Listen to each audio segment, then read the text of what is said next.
3 کو یہاں ریفر کر دیتا ہوں. سورہ آل عمران کی آیت نمبر 104 میں اللہ نے کہا کہ تم میں کوئی ایسی جماعت ہونی چاہیے جو دین کی تبلیغ کرتی رہے. ہمارے ہاں وہ بھی نہیں ہے. اخلاقیات کوئی نہیں بتاتا. آل عمران کی ہی آیت نمبر 110 میں کہا کہ لوگوں کی طرف پھیل جاؤ اور تامرون بالمعروف وتنہون عن المنکر کرو. ہم وہ بھی نہیں کرتے. سورہ توبہ کی آیت نمبر 110-11 میں کہا کہ اللہ نے تمہاری جانیں خریدنی ہے جنت کے بدلے. یعنی ہم جہاں سے بھی آ کر دیکھتے ہیں ہم نے کہیں بھی قرآن پاک کو نہ پڑھا نہ سمجھا نہ لاگو کیا. ورنہ آپ دیکھیے کہ عمر فاروق رضی اللہ تعالیٰ عنہ اس بات سے خوفزدہ ہیں کہ اگر دریائے فرات کے کنارے ایک کتا پیاسا مر گیا تو میرا کیا حال ہوگا. آج ہماری گورنمنٹس کا کیا عالم ہے کہ جب وہ اپنی سیلریز بڑھاتی ہیں بالکل تو وہ بلا کسی تفریق کے بلا کسی سیاسی اختلاف کے سب نے اس میں 100% ووٹ کیا ہوتا ہے کہ جی سیلری بڑھا دیا. ٹھیک ہے جی، چونکہ وہ بیچارے بڑے غریب ہیں. اب اگر آپ اسمبلی سیکریٹریٹس میں دیکھیں تو وہاں کھانے پر باقی چیزوں پر ریبیٹ مل رہا ہے، سستا مل رہا ہے، 1.5-2 روپے کی پلیٹ مل رہی ہے. جبکہ اس کے بدل میں جو بیچارہ سڑک پہ بیٹھا اچار کے ساتھ روٹی کھا رہا ہے اس نے سارے ٹیکس دینے ہیں. وہ ماچس بھی لے گا تو سیل ٹیکس دے گا، وہ جو بھی لے گا. تو المیہ یہ ہے کہ جو ریاست ہوتی ہے وہ ایک ماں ہوتی ہے اور ماں کو بچوں کی پرورش کو پورے دھیان سے کرنا ہے. یہاں ریاست جو ہے وہ ماں کا کردار ادا نہیں کر رہی، بلکہ افسوس کے ساتھ کہنا پڑ رہا ہے کہ حکومتیں جو آتی ہیں یا وہ پولیٹیکلی ایک دوسرے کو کے پیچھے پڑی ہوئی ہیں اور عوام کے ویلفیئر کا کوئی کام نہیں کرتی. اور دوسرے جہاں سے بھی ملے وہاں سے کہیں نہ کہیں سے خون نچوڑ دیا جاتا ہے. اب کوئی شعبہ ایسا نہیں ہے جس میں ملٹیپل ٹیکس نہ ہوں، کوئی شعبہ ایسی نہیں ہے جس میں اوور لیپنگ لاس نہ ہوں. اور یہ سارے کرائسس جو ہیں دیکھیں کتنے المیہ کی بات ہے کہ جاپان میں پچھلے 15 سال سے کوئی چوری نہیں ہوئی، کوئی ڈکیتی نہیں ہوئی، کوئی مرڈر نہیں ہوا. وہاں پر تو کوئی مسجد نہیں ہے، وہاں پر تو کوئی مزار بابا جی کا نہیں ہے، وہاں پر تو کوئی عالم نہیں ہے، وہاں پر تو کوئی رائیونڈ بھی نہیں ہے، مگر وہاں پہ سارا کچھ ہو رہا ہے. تو اس کا مطلب یہ ہے کہ یہاں جو کچھ بھی ہے وہ گلے سے اوپر ہے، وہ دل کے اندر نہیں ہے. یہ المیہ ہے. بالکل ٹھیک ہے. ٹیکسز کی جو آپ نے بات کی تو لاہور چیمبر سے ہم نے ایک ریسرچ کی تھی تو پتہ چلا کہ انڈسٹری کے اوپر اوورآل 542 ٹائپ کے ٹیکسز ہیں. جی ایسے ہی ہے. تو یہ ملٹیپل ٹیکسز ہیں. اور اگر ہم لاز کو دیکھیں نا تو اتنے اوور لیپنگ لاز ہیں، ایک ہی چیز پر 2-2 3-3 لاز بن جاتے ہیں. پھر پرابلم یہ ہوتی ہے کہ اگر کوئی ڈپارٹمنٹ فیلئر کر رہا ہے تو گورنمنٹ آ کے یہ نہیں کرتی کہ اس کو اس کا احتساب کرے، اکاؤنٹیبلٹی کرے اور پھر اس کو پراپر چینل پہ کرے. وہ کہتے ہیں اس کو بند کر دیں فلانا ڈپارٹمنٹ بنا دیں، اس کو بند کر دیں فلانا بنا دیں. یہاں ہر بندے نے نعرہ تو دیا ہے نیپوٹزم کے اگینسٹ، مگر ہر بندے نے نیپوٹزم کیا ہے. بہت سے ڈپارٹمنٹ ایسے انٹروڈیوس کرا دیے جاتے ہیں جس کا کوئی تعلق ہی نہیں ہوتا. اب یہ پرویز علائی صاحب سے تھوڑا پیچھے ہم چلے جائیں تو ہوتا تھا کہ جو کرمنل کیسز ہوتے تھے وہاں پر ہائی کورٹ میں اسٹیٹ کونسل ہوتا تھا، اس کی ایک نامنل سی پر ہیرنگ فیس ہوتی تھی. اب انہوں نے پروسیکیوٹر جنرل کا نام بنا کے ایک پورا بنا دیا انسٹیٹیوشن، ایک ڈپارٹمنٹ بنا دیا اور اس کے بعد اس میں تعیناتیاں کر دیں. اب چونکہ اگلی گورنمنٹ کو پتا ہوتا ہے کہ کوئی بات نہیں تم کر لو، اگلی بار میں آؤں گا تو میں اپنے بندے لے آؤں گا. تو اتنا بڑا بوجھ ہو گیا کہ آج کیس کو فائل کرنے میں بھی اتنے سارے اخراجات ہو جاتے ہیں کہ اب لوگ کورٹ میں نہیں آتے. تو جب کورٹ میں نہیں آتے انصاف نہیں ملتا اور ان کو پتا ہے کہ ہم نے ایس ایچ او کو کچھ دے دیا تو ہمارا ایک رات میں ہی فیصلہ ہو جائے گا اور اگر کورٹ میں چلے گئے تو کام لمبا ہو جائے گا. تو پھر ایسی ناانصافیاں، نیپوٹزم، میرٹ کمپرومائز کرنا، یہ ساری جو ہے معاشرے کی تباہی کے معاملات ہیں. بالکل آپ نے ٹھیک کہا. ڈاکٹر صاحب ان کی بات سے مجھے پی آئی اے یاد آ گیا. پی آئی اے کسی زمانے میں one of the best airline لائن ہوتی تھی اور اس کا بیڑا غرق ہونے کی وجہ یہ نیپوٹزم ہے کہ ایک ہی جگہ آپ نے 50 بندے بھرتی کر دیے. اب انٹرنیشنل لیول پہ اگر ہم دیکھیں تو فار ایگزامپل ایک جہاز کے اوپر 80 to 85 کا عملہ ہوتا ہے. ہمارا ایک جہاز کے اوپر 8000 کا عملہ ہے. 8,000. اچھا پر ہیڈ امپلائیز. نہیں اس میں ایک اور پابندی بھی ہونی چاہیے. سوری میں آپ کی بات کاٹ رہا ہوں. ہمارے ہاں آپ جس محکمے کی بھی ڈسٹرکشن دیکھتے ہیں نا وہ ہوتا اصل میں یہ ہے کہ اس محکمے کے منسٹر صاحب نے اسی طرح کا اپنا بزنس کیا ہوتا ہے. پی آئی اے کی ایئر لائن بھی اس وقت تباہ ہوئی جب وزیر جہاز رانی صاحب کی اپنی ایک ایئر لائن تھی بالکل. تو انہوں نے اس کو بڑھانے کے لیے اس کا ستیاناش کر دیا. اس سے پہلے ہوا تھا.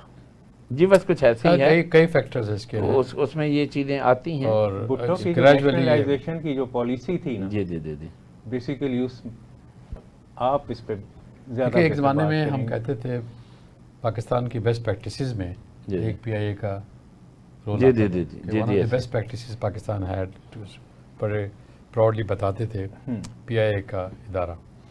پی آئی اے سے کئی ایئر لائنس بنی ہے گلف میں خاص کر بنی ہے, ایمریٹس سے ایسے. جی جی جی اور اس کا کراچی میں جو اسٹیشن تھا وہاں پہ لوگ ریپیئر کرنے کے لیے آتے تھے.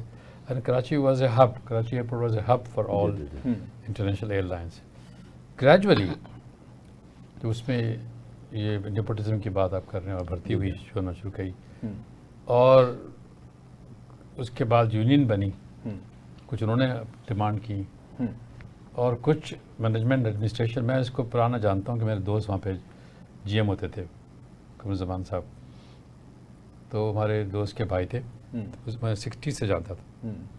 اسی لیے میں نے آپ سے پوچھا ہے. تو اور مجھے خوشی اس بات کی ہوتی تھی کہ پی آئی اے واز اے اونلی آرگنائزیشن, اکثر کوٹ کرتا ہوں, اگر آپ خواتین کو سیف ٹرانسپورٹ دیں تو وہ گھر سے جا کے کام کرنے کو تیار ہے. میں نے ایک اسٹڈی کروائی تھی گجرات یونیورسٹی میں کہ از اٹ کلچر اور structure which prohibits which prevents women to work. تو اسٹڈی میں پتہ لگا کہ it's not culture, it's the structure. اگر آپ پی آئی والے ٹرانسپورٹ سسٹم بنا دیں تو گجرات سے لڑکیاں جانے کو تیار ہیں گجرات والا کام کرنے کے لیے, ڈسٹرکٹ پر جانے کے تیار ہیں. کیونکہ ٹرانسپورٹ نہیں, پبلک میں جاتی ہیں, پبلک ٹرانسپورٹ ملتی نہیں ٹائم پہ, بدتمیزی بڑی ہوتی ہے. بالکل. اس طرح سے اگر آپ رات کو ہاسپٹل میں سیفٹی پرووائڈ کر دیں, لڑکیوں کو ڈاکٹرز کو جا کے لے کر آئے, تو ان کو پھر آسانی ہوگی. ایک عزت والی بات تھی پی آئی میں کام کرنا, اس زمانے میں عزت, 60s میں عزت کی بات تھی کہ لڑکیاں جا کے کام کرتی تھیں, زیادہ تر لڑکیاں کام کرتی تھیں پی آئی میں. تو اسٹرکچر ہم نے جب تک نہیں چینج کریں گے, خالی نعرے لگانے سے یا ٹو ہائڈ بیہائنڈ کلچر, یہ نہیں ہمارا کلچر ایسا نہیں ہے, میرے خیال وہ غلط ہے. تو میں نے ہماری ایک باس ہوتی تھی ڈاکٹر نفیس صادق, ہم لوگ گئے کانفرنس, ویمن کانفرنس تھی بیجنگ میں, پیچھے انہوں نے ایک لے کے گیا, پوسٹر بنا کے لے گئی تھی, no culture in the world can preach اور پروموٹ ویمن کے خلاف کوئی بات نہیں کر سکتا. کوئی کلچر ایسا ہے دنیا میں نہیں. تو آپ ڈونٹ ہائڈ بیہائنڈ کلچر, یہ کلچر ہمارا ہے, ہمارے کلچر میں ایسا ہوتا ہے, یہ سب ہائڈنگ کی بات ہے. تو یہ میرا خیال ہے اس پہ بھی تحقیق ہونی چاہیے کہ کیوں ایسا ہو رہا ہے, ایسا کیوں ہوا. تو میرا سوال یہی ہے کہ ہمارے یونیورسٹیز, ہمارے جامعات ان موضوعات پہ ریسرچ نہیں کرتی, جو کہ بڑا آسان ہے کرنا. جا کے لوگوں سے بات کریں بھائی کیوں کر رہے ہیں آپ, کیا وجوہات ہے, سامنے آ جائیں. کچھ نہ کچھ اسٹرکچرل فیکٹر میں نے کیا تھا گجرات میں, مجھے پتہ لگا کہ بھائی یہ کہتے ہیں لوگ عام نئے مائیں نہیں بھیجنا چاہتی, گھر میں بیٹھائی ہوئی ڈاکٹر 22% ڈاکٹرز ہیں جو گھر میں بیٹھی ہوئی ہیں ٹیٹ لینے کے بعد. تو ان کا جی اس لیے ہمارے گھر میں نہیں ہے ضرورت. پتہ لگا کہ نہیں, وہ چاہتی ہیں, لیکن ان کے جو ہاسپٹل میں مس مینجمنٹ ہے, جو ہراسمنٹ ہے, جو ان کو تنگ کرتے رات کو 1 بجے بلا لیتے ہیں, وہ اس کو اگر جب تک ہینڈل نہیں کریں گے یا ٹرانسپورٹیشن ہینڈل نہیں کریں گے, safety security at work places نہیں پرووائڈ کریں گے, تو وہ اسٹرکچر پرابلم ہوگا, وہ کلچرل پرابلم نہیں ہے. نہیں, آپ نے جو ڈاکٹرس والی بات کی, فیمیل ڈاکٹرس کی, اس پہ میں نے تھوڑی ریسرچ کی تھی اتفاق سے. میں کراچی ہوتا تھا تو وہاں پہ میرے ایک دوست تھے سعودی عرب سے, انہوں نے اپنی بیٹی کے ایڈمیشن کے لیے مجھے کہا بکائی یونیورسٹی میں. تو بکائی یونیورسٹی کی جب میں نے فیس دیکھی اور سارا اسٹرکچر دیکھا, اس وقت پنجاب میں پرائیویٹ میڈیکل کالجز نہیں تھے, سندھ میں تھے, تو وہ فیس بہت زیادہ تھی. میں نے ان کو کہا کہ اتنی زیادہ پیسے دے کے آپ کیوں ڈاکٹر بنوا رہے ہیں, کوئی اور بے شمار. تو ان کا آگے سے جواب تھا رشتہ اچھا مل جاتا ہے. یہ بھی ہے. تو کنسیپٹ بیسیکلی فیمیل کو ڈاکٹر بنانے کا ہمارے ہاں جو ہے وہ یہ, اور اسی وجہ سے وہ پھر بعد میں کام کا بھی ایشو آ جاتا ہے کہ وہ تو ایک بات یہ ہے نہ مالا مالو بات. مجھے یہ بھی یاد ہے جب میں بھی کراچی میں پڑھتا تھا تو وہاں پہ ہوم اکنامکس کالج تھا پہلا والا, جس کی پہلی پرنسپل بیگم رانا لیاقت علی خان تھی. وہاں کہا کہ وہاں پہ لڑکی وہ جاتی ہیں جو اچھے رشتے کے لیے جاتی ہیں, اچھے گھرانے کی لڑکیاں ہوتی ہیں, ہوم اکنامکس پڑھیں گی تو ان کو رشتے اچھے ملیں گے. یہ بھی مشہور تھا اس زمانے میں. ایک فیکٹر ہو سکتا ہے لیکن اور بہت سارے لاہور اسٹرکچر کے فیکٹر ہوم اکنامکس کالج کے یہ لیے تھا، مشہور تھی. ہاں یہی تھا. اصل مسئلہ یہ ہے نا کہ ہم نے تعلیم کو نوکری کا یا رشتے کا جواز بنایا ہے. اگر ہم اسلام کو دیکھتے ہیں تو آپ دیکھیں کہ سیدہ خدیجۃ الکبریٰ رضی اللہ تعالی عنہا آپ ایک بزنس ویمن تھیں. آپ کا تجارت، آپ کا مال کئی شہروں میں جاتا تھا اور آپ صلی اللہ علیہ وسلم وہ مال تجارت لے کر ہی گئے تھے. تو نا پھر آپ دیکھیں اسلام کی خوبصورتی کہ نکاح کا پیغام سیدہ خدیجہ رضی اللہ تعالی عنہا کی طرف سے آیا. آج ہم نے جو ایک مولویزم کا لبادہ اوڑھ کے تو ہم نے جو دین کی خوبصورت باتوں کو خراب کیا ہے، ورنہ پوری دنیا میں وراثت کا حق، عورت کے حقوق، بیوی کے حقوق، بیٹی کے حقوق وہ تو الحمدللہ اسلام نے دیے، قرآن میں لکھے گئے، ٹھیک ہے، مگر ہم نے اس کو مس انٹرپریٹ کیا.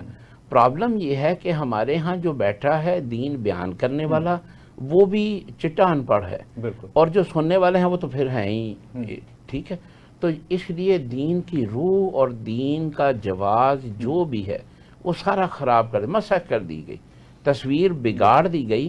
میں اس بات پہ تکلیف میں رہتا ہوں کہ نبی کریم صلی اللہ علیہ وسلم کی ذات مبارکہ ایک تھی اور لوگ ان کو دیکھ کر اسلام قبول کرتے تھے.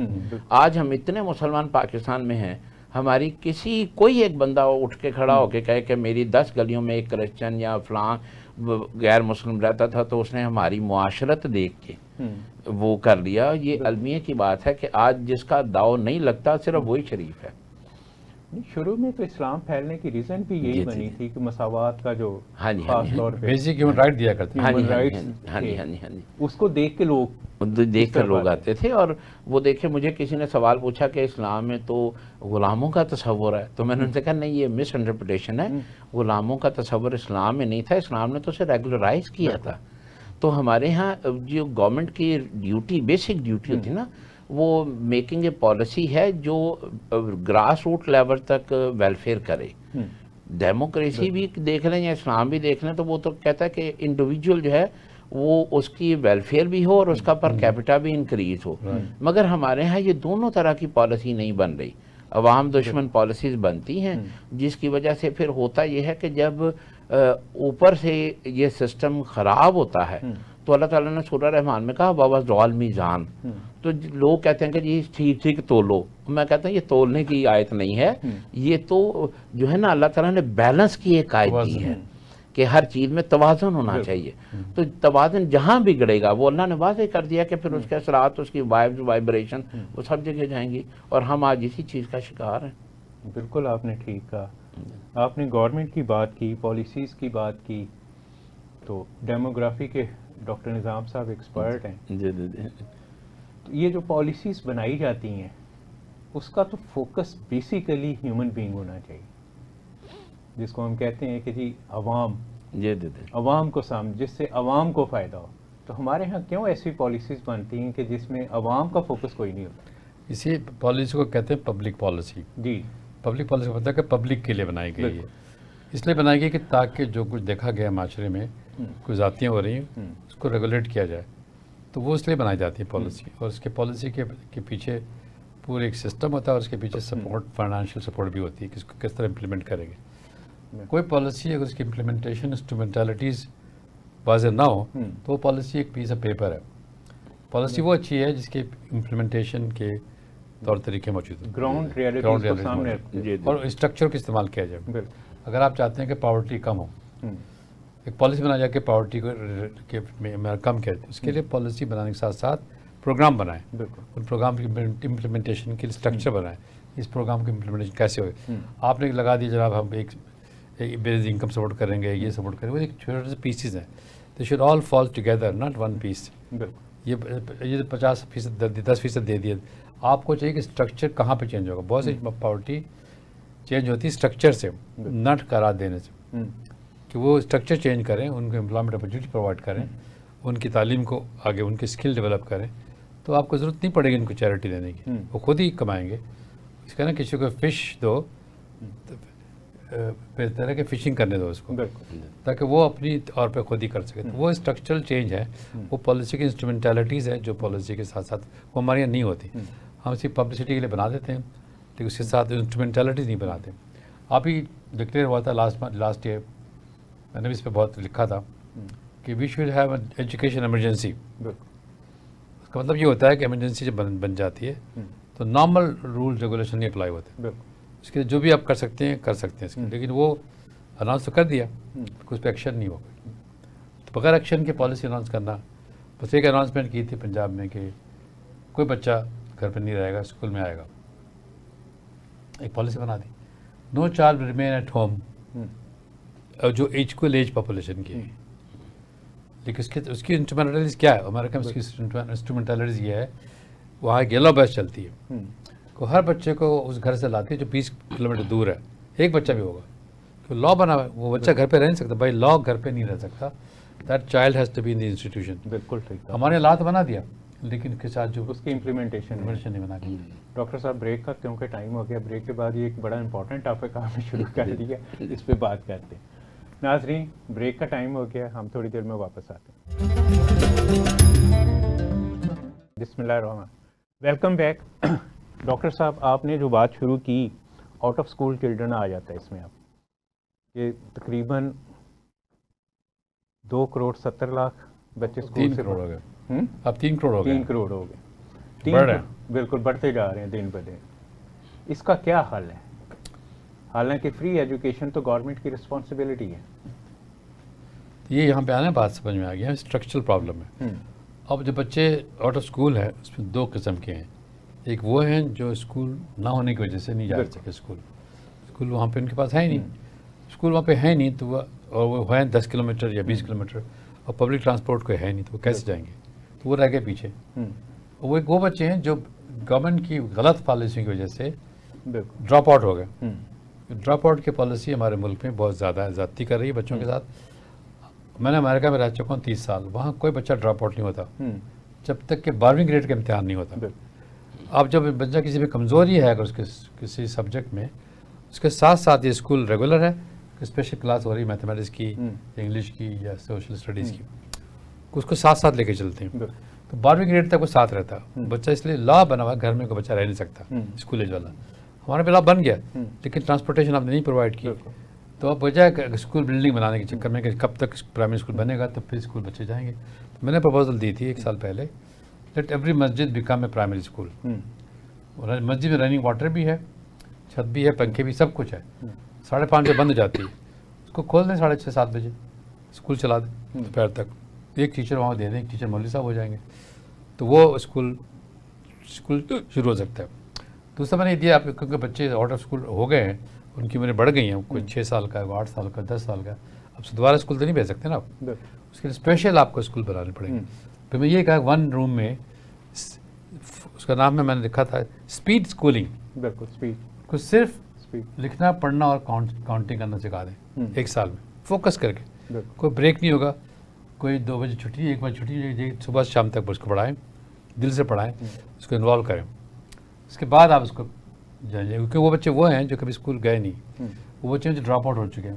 دونوں کو ملا کر آپ اسپیڈ اسکولنگ کریں, وہ بھی ہو سکتا ہے. اور وہ بھی کسی محلے میں آپ جائیں, ان سے بات کریں, آپ کو جگہ دیں, تیار ہے. لیکن کوئی ایفرٹ کرنے کے لیے اس کو لیڈرشپ کو ہونی چاہیے جو اس کو لے کے چلے. یہ کھلے بالکل ہینگنگ فروٹس ہیں, یہ آپ کر سکتے ہیں. اس کو کل فیصلہ کر لیں, آپ کر سکتے ہیں, لیکن گورنمنٹ نہیں کا فیصلہ کریں. اسی میں آئے کہ ہم اسکول بنائیں گے, بلڈنگ بنائیں گے, 50 ٹیچر رکھیں گے, اس میں پیسے بنیں گے. گے. اصل ایشو یہ ہے. اچھا رانا صاحب, ڈاکٹر صاحب نے جو بات کی, اسلام میں مسجد جو تھی وہ کمیونٹی سینٹر ہوتا. جی ایسی. تو کیوں اب وہ کمیونٹی سینٹر نہیں رہے؟ سر اصل میں جو موضوع چل رہا ہے نا, اس میں میں 2-3 چیزیں عرض کرنا چاہتا ہوں. قرآن پاک میں اللہ تعالیٰ فرماتے ہیں کہ گدھے کے اوپر وہ کتابیں لا دی جائیں, سورہ جمعہ میں کہا, تو وہ عالم نہیں بن جاتا. اب ہمارے ہاں نظام تعلیم معذرت کے ساتھ میں کہتا ہوں جتنے بڑے سائنسدان ہیں نا, جن کو آپ فاؤنڈر کہتے ہیں, وہ تب آئے جب اسکول کا نظام نہیں تھا. ایک بک ہے کنفیشنز آف ہیمفری, اگر کبھی اتفاق ہو تو اسے پڑھیے. اس میں اس نے کنفیس کیا ہے کہ ہم نے پاکستان کے اندر ایجوکیشن کو کیسے فیلئر کی طرف ہم لے کے گئے ہیں. یہ خاص منصوبہ بندی ہے. آپ ایک بچے کو 8-9 لازمی مضامین پڑھاتے ہیں, اگر اس کا وہ ٹرسٹ نہیں ہے, انٹرسٹ اس کا نہیں بنتا, تو اسے نہ دیں. جس عمر میں آپ نے بچے کو تہذیب سکھانی ہے, وہاں آپ غالب اور میر تقی میر کی شاعرانہ شاعری پڑھا رہے ہیں, اور پھر آپ کہتے ہیں کہ وہ تہذیب سیکھ جائے, وہ یہ معاملہ کر جائے. تیسرا بڑا فیکٹر ہے دولت کی منصفانہ تقسیم کا. اسلام نے بڑا خوبصورت زکوٰۃ اور عشر انفاق فی سبیل اللہ کا نظام دیا، جس میں دولت جو ہے وہ امیر سے غریب تک آتی ہے اور وہ خوشحالی بنتی ہے، سرکل ہوتی ہے. ہمارے ہاں جو ٹیکس کا نظام ہے وہ ٹوٹلی غیر شرعی ہے، چونکہ ہمارے ہاں غریب سے دولت امیر کے پاس جاتی ہے. یہ اتنا بڑا جبر اور اتنا بڑا ظلم ہے کہ جو کہیں بھی معاشرے میں آپ کو پر کیپٹا نہیں بڑھنے دے گا. اب بچوں کے اسکول میں نہ آنے کی ایک مین وجہ یہ بھی ہے کہ لوگوں کے پاس کھانے کو روٹی نہیں ہے. وہ کہتے ہیں کہ بچہ اسکول جانے کے بجائے چاہے کہ ہوٹل پہ چلا جائے گا، شام کو 200-250 آ جائے گا، ہمارے کو دال دلیا چل جائے گا. ایک وجہ یہ بھی ہے. دوسری یہ ہے کہ ہمارا ماحول ایسا نہیں ہے کہ بچوں کے اندر وہ شوق پیدا ہو سکے. تو یہ جہاں بھی ہم بات کریں گے وہ گھوم کے پھر وہیں آ جائے گی. اب جو ہمارے مولوی حضرات ہیں انہوں نے ہمارے ہاں ایک بڑا المیہ، ہمارے ہاں مولوی رکھتے وقت ان سے پوچھا جاتا ہے جی آپ حافظ قرآن ہیں؟ وہ کہتا ہے جی ہاں ہوں. تراویح پڑھائیں گے؟ نہیں جی آپ مولوی ہو گئے، خطیب ہو گئے. اب یہ تو کوئی کرائٹیریا نہیں ہے. اس بندے کو خود نہیں پتا کہ قل هو اللہ احد کے معنی کیا ہے. یقین کیجئے یہ میں یہاں بات آ گئی کہ جس سے پوچھیں گے وہ کہے گا اللہ ایک ہے، حالانکہ آیت تو قل هو اللہ واحد نہیں ہے، قل هو اللہ احد ہے. اور احد کے معنی یکتا کے ہوتے ہیں، واحد کے نہیں ہوتے. تو ہمارے تمام تراجم اور تفاسیر میں یہ چیز بھری پڑی ہے. تو اس مولوی کو نہیں پتا جو کئی سالوں سے خطابت کر رہا ہے، تو اس نے اپنی ایک جاگیر بنائی ہے. اس کے پاس 20-25 بچے آئیں جو کھوپے لگا کے صرف یوں کر کے اس کی شاگردی کریں. اس کے بعد سارا دن اس کے سودے وہ گھر کے لاتے رہیں اور اس کے ڈنڈے کھاتے رہیں. وہ تو چاہتا ہی نہیں ہے. جیسے جگیردار نہیں چاہتا کہ وہاں علاقے میں سکول ہو، ویسے مولوی نہیں چاہتا کہ بچے کے پاس تعلیم ہو. وہ تعلیم کی بات اب آپ کرتے ہیں نا کہ نہیں نہ ہو، اب قرآن پاک کو پڑھنے کے ثواب کے پیچھے لگا دیا. ہاں جی سمجھنے کے لیے، سمجھ کے پیچھے. جبکہ سمجھنے پہ ثواب ہے. اللہ تعالیٰ نے 2 آیات میں یہاں عرض کر دوں. سورہ محمد کی 47 نمبر سورہ ہے، آیت نمبر 24 میں اللہ تعالیٰ کہتے ہیں افلا یتدبرون القرآن ام علی قلوب اقفالھا. اے نبی کریم صلی اللہ علیہ وسلم یہ قرآن پہ تدبر کیوں نہیں کرتے کہ ان کے دلوں پہ قفل پڑے ہیں. اور سورہ قمر میں 4 مرتبہ کہا وَلَقَدْ يَسَّرْنَا الْقُرْآنَ لِلذِّكْرِ فَهَلْ مِن مُدَّكِّرٍ، کہ میں نے قرآن کو بڑا آسان کر کے نازل کیا تو اس پہ کوئی تدبر کرے گا. اب اگر کوئی تدبر کرے گا تو اس کو پتہ چل جائے گا. میں یہ بات عجیب سی ہو جائے گی یہاں. میں اکثر کہتا ہوں کہ یہ جو مولوی صاحب سارا سال آپ کے گھروں میں ختم پڑھ کے جاتے ہیں، کبھی ان کے گھر میں آپ نے عید میلاد النبی کا، شب برات کا یا چیلم کا کوئی ختم کھایا؟ کب مطلب ایک مولوی جی ہمارے وہاں کوئی 30 سال سے ہے، کوئی 20 سال سے ہے، کوئی 40 سال سے ہے، کبھی اس کے گھر سے ختم کی کوئی چیز آئی ہے؟ مگر لوگوں کو کبھی سمجھ نہیں آتی کہ یہ ہمیں بیوقوف بنا رہا ہے. تو وہ اگر وہ بیوقوف نہیں بنائے گا تو اس کا جو موٹو ہے جیو ٹڈا جی تجھے پتر تجھے تھی، وہ پورا ہی نہیں ہونا. بالکل صحیح کہا. تو اس لیے وہ کمیونٹی سینٹر کو جاگیر کے نظام میں تبدیل کر رہا ہے، لوگوں کو تعلیم سے دور رکھ رہا ہے. ثواب اسی لیے ثواب ایجاد کیا گیا ہے تاکہ لوگ تعلیم سے، اس کی حکمت سے دور رہ جائیں. کیونکہ اگر آپ کو سمجھ آ جائے گی تو آپ کو یہ پتہ چل جائے گا کہ مولوی کہاں غلط ہیں، اور وہ تو غلط ہونا نہیں چاہتے کریں گے تو وہ اس کے لیے. دیکھیں حدیث مبارکہ ہے کہ کسی کے پاس کوئی دین سیکھنے آئے اور وہ اسے قرآن کے علاوہ کچھ سکھائے تو وہ جہنمی ہے. اور ہمارے ہاں آج آپ دیکھ لیے جمعے کی نماز، عید کی نماز یا دیگر خطبات جو ہیں اس میں کتنا قرآن بیان ہوتا ہے، فروعی باتیں، فرقہ واریت. تو کوئی بندہ نہیں کہہ سکتا کہ خلفائے راشدین، صحابہ کرام، تابعین، تبع تابعین وہ سنی وابی دیوبندی بریلوی نہیں تھے، وہ مسلمان تھے کیونکہ وہ قرآن کو سمجھتے تھے. ہم قرآن کو نہیں سمجھتے تو ہم فرقہ واریت میں چلے گئے. اور آج اب تو پہلے تو 4 ہوتے تھے فقہ، اب تو ہر ایک یوٹیوب کا ایک فقہ ہے. یوٹیوب پہ ایک چینل کھلتا ہے اور اس کے بعد وہ اپنی ہی ایک لائن لگا دیتا ہے. تو ہم علامہ اقبال تو بیچارے کہتے مر گئے، ایک ہو مسلم حرم کی پاسبانی کے لیے، نیل کے ساحل سے تابہ کے کاشگر. وہ تو ہلاک ہو چکی یہ باتیں ساری. بالکل. اچھا ڈاکٹر صاحب، اسی وجہ سے ہمارے سوشل ایشوز بہت زیادہ ہیں. بینگ اے سوشل سائنٹسٹ، آپ کیونکہ باہر رہے ہیں تو کرسمس جب آتا ہے تو آپ دیکھتے ہیں کہ وہاں وہ فری چیزیں بانٹنے شروع ہو جاتے ہیں، بچوں کو گفٹ دیتے ہیں. ہماری جب عید آتی ہے، حالانکہ مسلمانوں میں جو بیسک کنسیپٹ ہے عید کے اوپر تحفے دینے کا، جی لیکن ہمارے ہاں وہ چیزیں امپلیمنٹ نہیں ہوتی. آپ کسی بھی بازار میں کہیں بھی چلے جائیں کہ آپ بچوں کو تحفے دیے جاتے ہیں. تو یہ بھی ایک بہت بڑی خیر یہ معاملہ انٹرپریٹیشن کا ہے، تو پھر تو وہ یہ دی جاتے ہیں کہ نئے کپڑے ان کو بنا کے خرید کے لا کے دیتے ہیں۔ میں جانا چاہتا تھا کہ جو مسجد ایز انسٹیٹیوشن، میں پڑھنے کے لیے گیا یونیورسٹی آف شکاگو میں، مجھے موقع ملا ایک آرٹیکل لکھنے کا، حصہ اسائنمنٹ تھا کہ how mosque is a social institution in Islamic culture میں لکھ کے آرٹیکل دیا تھا۔ تو وہ بڑا اچھا اپریشیٹ کیا کہ یہ سوشل انسٹیٹیوشن ہے، کمیونٹی انسٹیٹیوشن ہے، to bring community together, to address community problems, to meet there regularly. اس کے بعد میری پوسٹنگ ہو گئی ایجپٹ میں، 4 سال میں رہا۔ وہاں میں نے اچھی انسٹیٹیوشن دیکھی، وہاں مسجد از اے سوشل کمیونٹی انسٹیٹیوشن ہے ایجپٹ میں۔ پہلی بات اچھا رول یہ ہے کہ کوئی مسجد بنا نہیں سکتا، کوئی فرقہ، کوئی مذہب، کوئی سیٹ مسجد نہیں بنا سکتا، اسٹیٹ بنائے گی جی جی، اور اسٹیٹ کی ذمہ داری مسجد بنانا، اور اس کا ایک پورا آرکیٹیکچر پلان ہے، سب اسٹینڈرڈائزڈ ہے، ہر مسجد کا اسٹینڈرڈائز ایک طرف وہ ہے فیونرل ہوم ہے جب وہ جنازہ آئے گا، بیچ میں اسکول ہے، ایک طرف ہیلتھ سینٹر ہے بالکل جہاں پہ فری میں میڈیکل ٹریٹمنٹ ہوگا، اور ہر وہاں لکھا ہوگا لیبل کون آ جانے والا، گائنیکالوجسٹ، ہارٹ کارڈیولوجسٹ ہے، یہ لوگ اکارڈنگلی آ کے یہ طریقہ کار حج کے لیے نہ چاہیے، مسجد کے لیے نہیں، نہ کوئی چرچ بنا سکتا ہے، کوئی چیز نہیں بنا سکتی اسٹیٹ کے بغیر، اسٹیٹ بنائے گا۔ تو ہمارے یہ سارا معاملہ کہ ہر بندہ بیٹھ کے مسجد بنا لیتا ہے، اس کے ساتھ دکانیں بنا دے گا، ساتھ میں کاروبار کرنے کے لیے بناتا ہے، اور اس پہ اسٹیٹ کوئی کنٹرول نہیں کرتی۔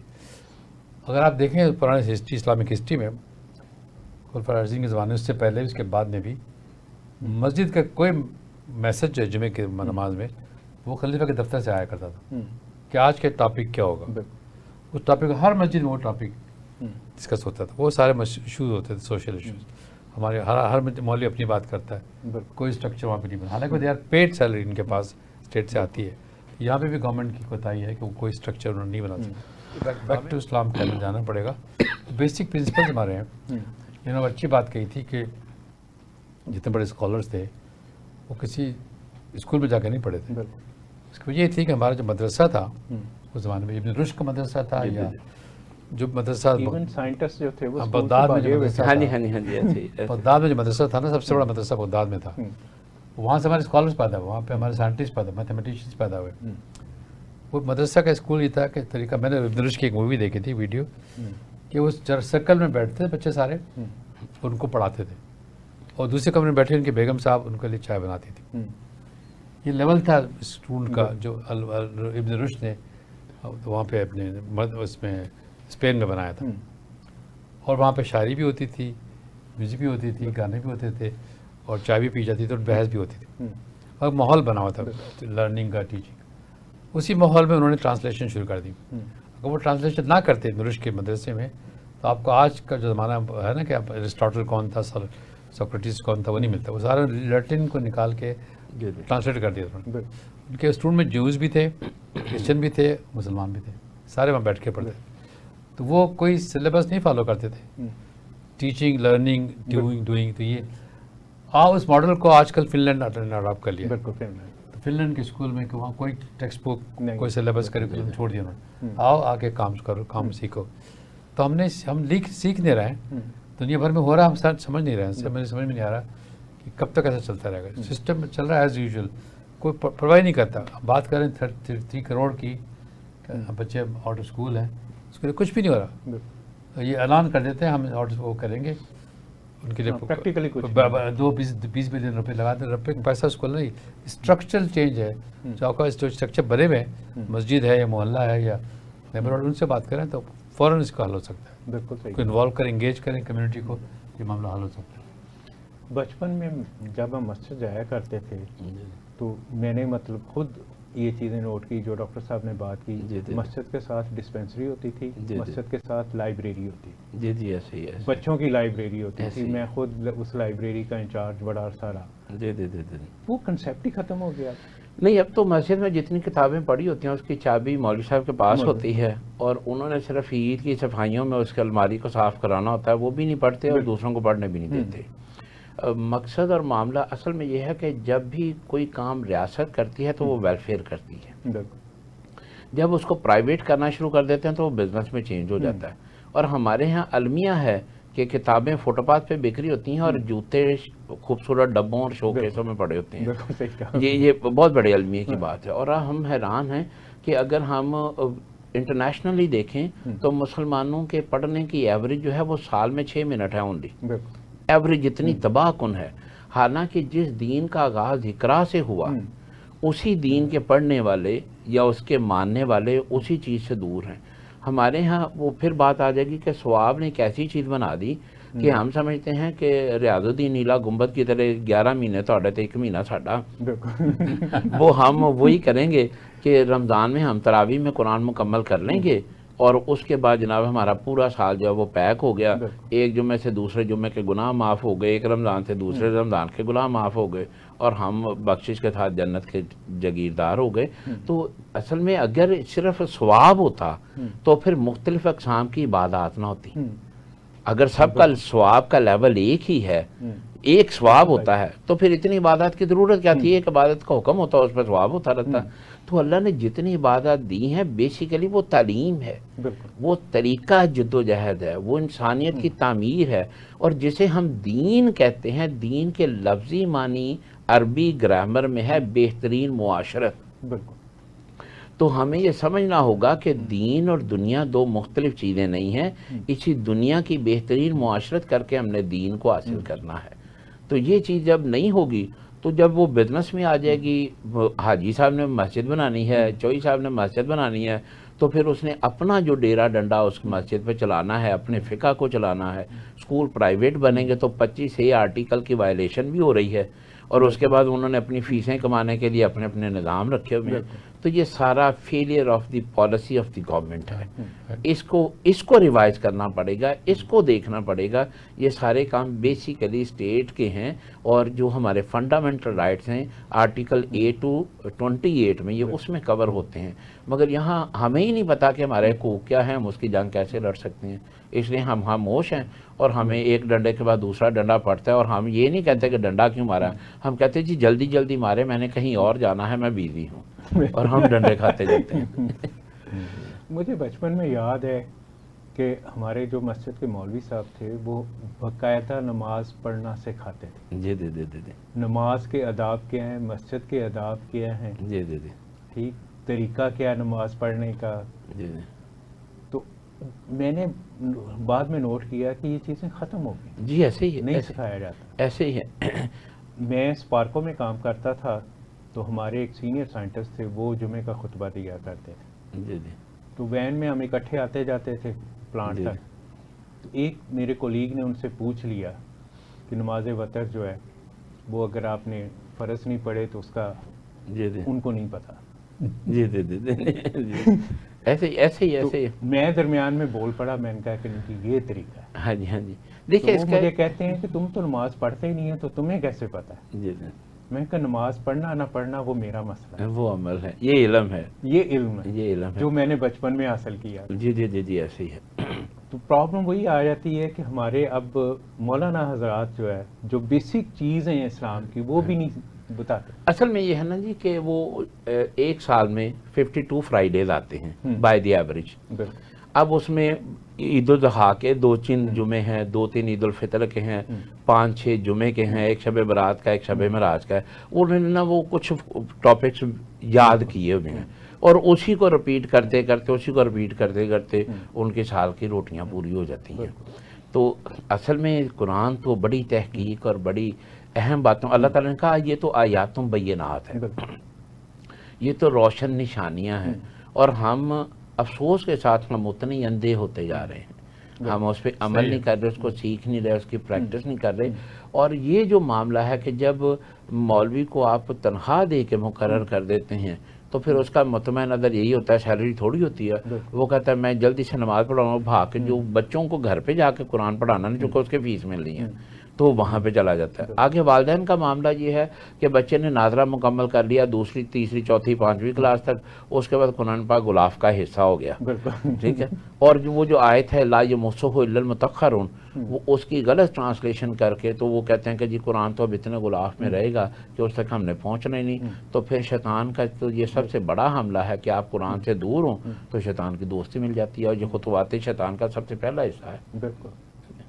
وہ میرے کولیگ کا کویسچن یہ تھا کہ فار ایگزامپل عشاء کی نماز ہے, جماعت میں آپ گئے, آپ 4تھی رکعت میں شامل ہو گئے جی جماعت کی, تو وہ آپ کی پہلی ہوگی کہ چوتھی ہوگی؟ جی ظاہر پہلی ہوگی, وہ پہلی, چوتھی, وہ چوتھی ہے.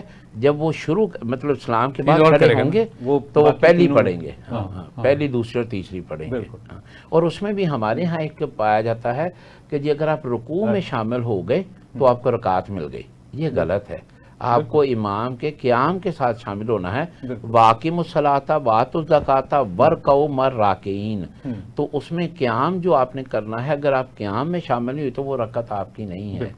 یہ بھی بالکل آپ نے ٹھیک کہا. ایسا ہی ہے. اصل میں میرا جو سارے سننے ہمیشہ ہی کہتا ہوں کہ جب تک عوام میں یہ شعور پیدا ہو کے ایک قسم کا مجھے پتہ پکڑا جائے گا, ریولیوشن نہیں آئے گا کہ وہ ڈیمانڈ کریں, پر ان کی اویئرنیس پیدا کریں. ہمارا عوام میں اویئرنیس ہی نہیں ہے, پر اویئرنیس پیدا کی جائے معاشرے میں کہ یہ ہونا کیا چاہیے.